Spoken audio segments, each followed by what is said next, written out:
Good day everyone. So today we are going to presenting on the current issue in plantation with title of Soil Fertility Management for Sustainable Plantation in Malaysia.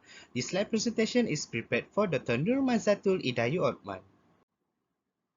So this is our group member named Luman Hakim bin Khalid, Muhammad Izzat bin Abdul Aziz, and myself is Julius Sabang Anak Ungan, and we are from 80205A. Malaysia has a total land area of approximately 33 million hectares, and based on the land cover statistic by the Department of Agriculture Malaysia, about 53%, which equivalent to 7 million hectares of the total land area in Malaysia, is suitable for agriculture.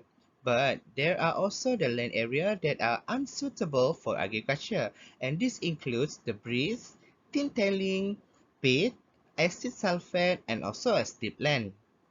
As for the breeze, it is commonly developed on the sandy coastal ridge of Malaysia.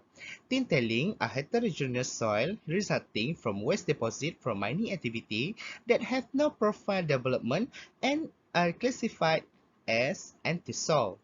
As for the peat, it is suitable for a narrow-range crop with shallow rooting and fibrous root system. Thus, only a premium cash crop commodities, particularly oil palm and pineapple, are largely cultivated on the peat soil.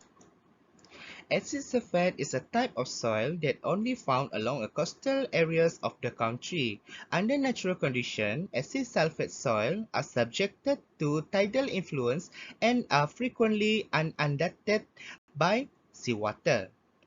These are the problematic soil with severe limitation for crop cultivation in Malaysia. So, in this slide discussion, we will examine some of the management aspect of the major problem soil and their prospect for agriculture development.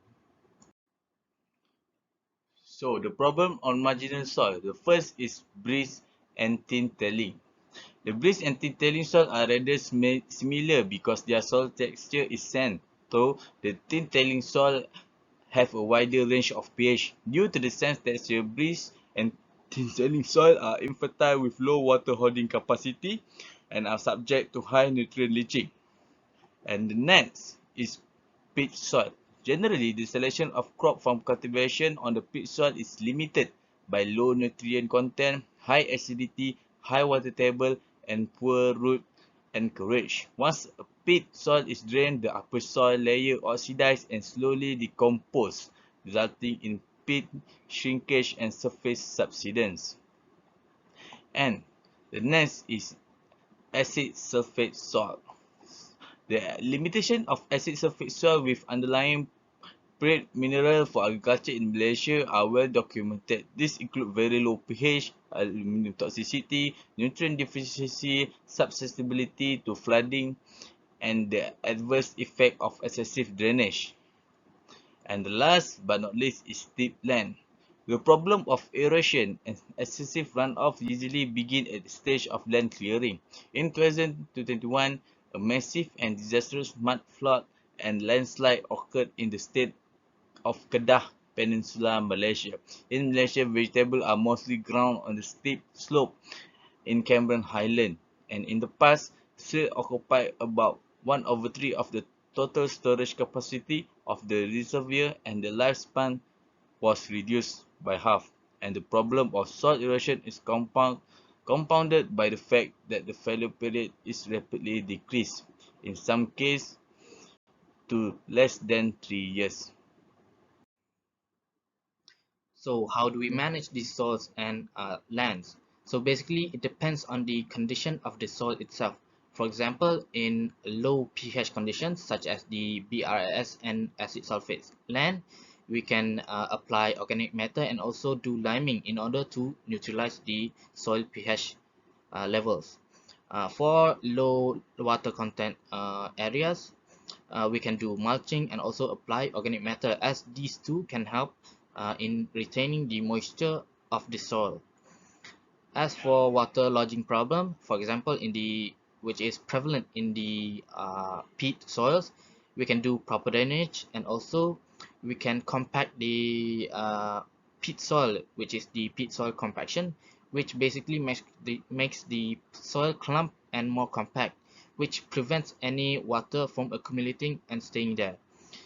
On the opposite side, dry soil, specifically in the acid sulfate area.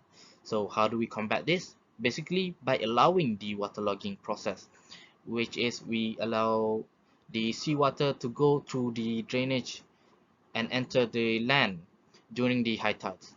As for the steep land, basically what you want to do is to survey the area and also analyze the situation before you do anything. After you assess the situation, only then can you decide whether you should use legumes or do terracing. As for the conclusion, a proper understanding of the characteristics of problematic soils has allowed farmers and plantations to exploit the marginal soil successfully in Malaysia. However, more than one soil management approach is usually required, and this must be implemented correctly and interactively. The sustainability of the agriculture in marginal soils is greatly influenced by good practice and the land use planning. Studies on the determination of the most suitable tree crops, farming system, and soil conservation measures are necessary to avoid soil degradation and environmental problems. I think that's all from us. Thank you.